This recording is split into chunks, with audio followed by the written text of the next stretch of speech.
ഷാളായി കൊച്ചേ കൊല്ലത്തിലൊരിക്കൽ സെറ്റാവുന്ന പടം. ആ പടം ചെയ്യുന്നതിന് മുമ്പ് കഴിഞ്ഞാൽ ഫുൾ പണിയില്ലാതെ വീട്ടിലിരിക്കും. ഒരു പടം തുടങ്ങി സെറ്റായി നിർമ്മാതാവിനെ കണ്ടുപിടിച്ച് വരുമ്പോൾ അപ്പോൾ വരും മാർക്കറ്റുള്ള നടന്ന് കണ്ടുപിടിക്കാനുള്ള ടാസ്ക്.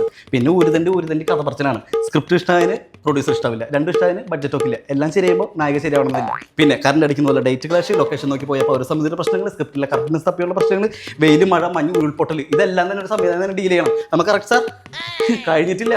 പടം തുടങ്ങിയാൽ തെറി, സെറ്റിട്ട് കറക്റ്റ് ടൈം ഷൂട്ട് നടന്നില്ലേ തെറി, വരുന്ന ആർട്ടിസ്റ്റിന് മാർക്കുള്ള ഹീറോയിസം കൊടുത്തില്ലേ തെറി, എഡിറ്ററുടെ മൂടി ഞങ്ങൾ സംവിധായകരുടെ മൂടി തമ്മിലുള്ള ക്ലാഷ് ഓഫ് ദ ടൈറ്റൽസ് വേറെ, എല്ലാം കഴിഞ്ഞ് സെൻസർ ബോർഡിൽ തെറി. പിന്നെ ടെൻഷനായി, ഡിപ്രഷനായി, കംപ്ലീറ്റ് അസുഖങ്ങളായി, ഉള്ള മൂടിയൊക്കെ പോയുള്ള കഷണ്ടി തല ഇതിനോടൊപ്പം ഫ്രീ. അവസാനം പടം ഇറങ്ങിയാലോ നാട്ടുകാരെ തെറി മേടിക്കണം.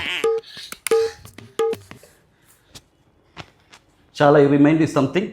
A director is a person who controls the film artist and dramatic aspect, the visualize the screenplay or script, while guiding the film crew and the actor in the fulfillment of that vision. അതാണ് director. മോള് പറയുന്ന പോലെ directors വെറും ഇതല്ല.